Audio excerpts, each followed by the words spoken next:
Praise the Lord. റൂഹ Maria deliverance ministry എന്ന YouTube ചാനലിലേക്ക് ഏവരെയും ഏറ്റവും സ്നേഹത്തോടെ യേശു ക്രിസ്തുവിന്റെ നാമത്തിൽ സ്വാഗതം ചെയ്യുന്നു. കഴിഞ്ഞ നവംബർ മാസത്തില് ആലപ്പുഴ IMS വെച്ചിൽ നടന്ന സ്വർഗീയ അഭിഷേക ധ്യാനത്തിൽ പങ്കെടുത്ത് കടന്നുപോയ ഒമാനിൽ നിന്ന് വന്ന ഷെറി എന്ന സഹോദരിയുടെ ഒരു അനുഭവ സാക്ഷി നമുക്ക് കേൾക്കാവുന്നതാണ്. ആ സഹോദരി ഇവിടെ ഒന്ന് ധ്യാനം കൂടിയപ്പോൾ ആ സഹോദരിക്ക് ഇവിടെ വെച്ചുണ്ടായ ദൈവാനുഭവവും അതിനുശേഷം അനേകം രക്തക്കണ്ണീർ ജമാല എന്റെ കയ്യിൽ നിന്നും മേടിച്ചാണ് ഈ സഹോദരി ഒമാനിലേക്ക് പോയത്. ആ ഒമാനിൽ ചെന്ന് ആ രക്തക്കണ്ണീർ ജമാല അനേക സുഹൃത്തുക്കൾക്ക് പങ്കുവെച്ചു കൊടുത്തപ്പോൾ പരിശുദ്ധ അമ്മയുടെ രക്തകണിജമായ വഴി ഈശോ ആ മകളിലൂടെ ചെയ്ത വലിയ ദൈവാനുഭവങ്ങൾ നമുക്കൊന്ന് കേൾക്കാവുന്നതാണ്. ദൈവനാമത്തിന് മഹത്വം ഉണ്ടാകട്ടെ. ഇന്ന് ഞാൻ എൻ്റെ പേര് ഷെറി. ഞാൻ ഒമാനിൽ സ്റ്റാഫ് നേഴ്സായിട്ട് ജോലി ചെയ്യാണ്. എനിക്ക് രക്തക്കണ്ണുനീർ ജപമാലയിലൂടെ എനിക്ക് ലഭിച്ച ഒരു സാക്ഷ്യം ഞാൻ പറയാനായിട്ടാണ്, ഇത് സാക്ഷ്യപ്പെടുത്താനായിട്ടാണ് ഈ ടോക്കിടുന്നത്. ഞാൻ നമ്മുടെ പ്രശാന്തച്ചൻ IMS ധ്യാനഭവൻ പ്രശാന്തച്ചൻ്റെ നേതൃത്വത്തിൽ ജീൻസ് ബ്രദറും ടീമംഗങ്ങളും നയിക്കുന്ന സ്വർഗീയ അഭിഷേക ധ്യാനത്തിൽ നവംബർ 6-ാം തീയതി ഞാൻ പങ്കെടുക്കാനായിട്ട് 3 ദിവസത്തെ ധ്യാനത്തിൽ പങ്കെടുക്കാനായിട്ട് പോയതിന് ശേഷം എൻ്റെ ജീവിതത്തിലുണ്ടായ അനുഭവം സാക്ഷ്യപ്പെടുത്താനായിട്ടാണ്.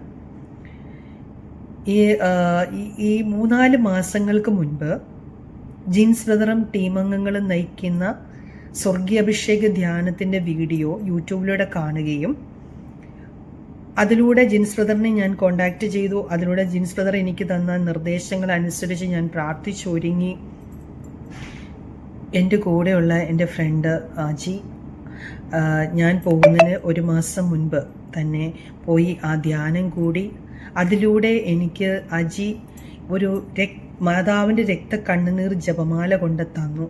എന്നിട്ട് പറഞ്ഞു, ചേച്ചി ഒത്തിരിയേറെ മാതാവിൻ്റെ രക്തക്കണ്ണുനീർ ജപമാല ചൊല്ലി പ്രാർത്ഥിച്ചെങ്കിൽ മാത്രമേ നമുക്ക് അവിടെ ചെല്ലുമ്പോൾ ഒരു സ്വർഗീയ ആനന്ദം, സ്വർഗീയ അഭിഷേകം നമുക്ക് ലഭിക്കുകയുള്ളൂ. അതനുസരിച്ച് ഞാൻ ഈ മാതാവിൻ്റെ രക്തക്കണ്ണുനീർ ജപമാല ശക്തമായി പ്രാർത്ഥിക്കാൻ തുടങ്ങി.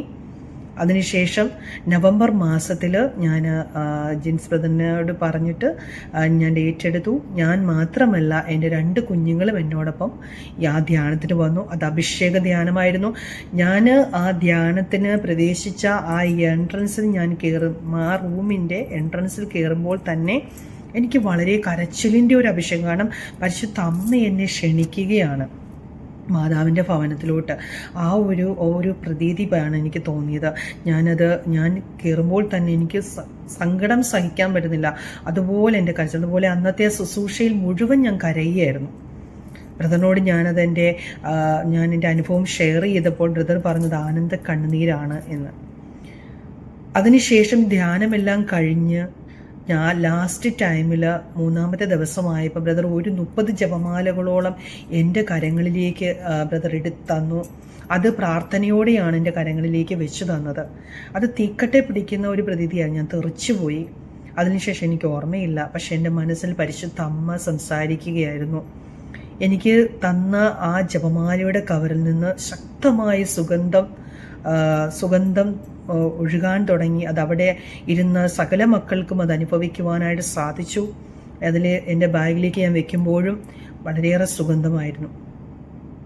ഈ 30 ജപമാലകളുമായിട്ട് ഞാൻ ഈ ഒമാൻ എന്ന് പറയുന്ന ദേശത്തേക്ക് വരുമ്പോൾ എന്നോട് ബ്രദർ പറഞ്ഞിട്ടുണ്ടായിരുന്നു, പരിശുദ്ധ അമ്മ കാണിച്ചു തരും ഏതെല്ലാം വ്യക്തികൾക്ക് കൊടുക്കണമെന്ന്. ഞാൻ വന്ന സമയത്ത് തന്നെ ഓരോ വ്യക്തികൾ, എൻ്റെ മനസ്സിൽ തോന്നി ഓരോ വ്യക്തികളുടെയും പേര് എഴുതി വെച്ച് പ്രാർത്ഥിക്കുവാൻ തുടങ്ങി. അങ്ങനെ ഓരോ വ്യക്തികൾക്കും ഞാൻ ആ വ്യക്തികളോടെല്ലാം ഞാൻ മാതാവിൻ്റെ രക്തക്കണ്ണുനീർ ജപമാലയെക്കുറിച്ച് പറയാൻ തുടങ്ങി. അവരെല്ലാം അപ്പോൾ അവരോട് ഞാൻ പറയും, പ്രാർത്ഥിച്ചൊരുങ്ങിയിട്ട് വന്ന് വാങ്ങിക്കണമെന്ന്. അങ്ങനെ അതുപോലെ തന്നെ പ്രാർത്ഥിച്ചൊരുങ്ങി വന്ന് അവരെൻ്റെ കയ്യിൽ നിന്ന് ആ ജപമാല റിസീവ് ചെയ്തു. അതിനുശേഷം അവരുടെ ജീവിതത്തിലുണ്ടായ അനുഭവങ്ങളൊക്കെ എന്നോട് ഷെയർ ചെയ്തു. ഒരു വ്യക്തിക്ക് ഉറങ്ങാൻ വളരെ ബുദ്ധിമുട്ടുള്ളൊരു വ്യക്തിയായിരുന്നു. പക്ഷെ ഇതിന് ശേഷം അവർക്ക് ഉറക്കം കൂടുതൽ ലഭിക്കുവാനും സാധിച്ചു. അതുപോലെ തന്നെ ചിലരുടെ ജീവിതത്തിൽ ഉണ്ടായിരുന്ന കെട്ടുകൾ അഴിയാൻ തുടങ്ങി. അങ്ങനെ പല സാക്ഷ്യങ്ങൾ പരിശുദ്ധ അമ്മയുടെ ജപമാല ചൊല്ലുന്ന മക്കൾക്ക് സ്വർഗം തരുന്ന ഏറ്റവും വലിയ, പരിശുദ്ധ അമ്മ തരുന്ന ഏറ്റവും വലിയൊരു സമ്മാനമാണ് മാതാവിൻ്റെ രക്തക്കണ്ണുനീർ ജപമാല. ഇത് സ്വർഗം തരുന്ന സമ്മാനമാണ്.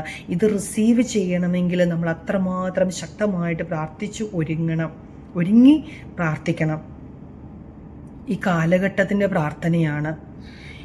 എൻ്റെ കയ്യിലുള്ള ജപമാല തീർന്നു. ഞാൻ ബ്രദറിനോട് പറഞ്ഞു, ഇനിയും ജപമാലകൾ കിട്ടും. അത് പ്രചരിപ്പിക്കുന്നവരിൽ നിന്നും അത് ചൊല്ലുന്നവരിൽ നിന്നും സാത്താൻ ഓടിപ്പോകുമെന്ന്. അപ്പോൾ ഈ ഒരു ജപമാല ആരെങ്കിലും ചൊല്ലാൻ മടിയുള്ളവരുണ്ടെങ്കിൽ ശക്തമായിട്ട് ചൊല്ലുക, പ്രാർത്ഥിക്കുക.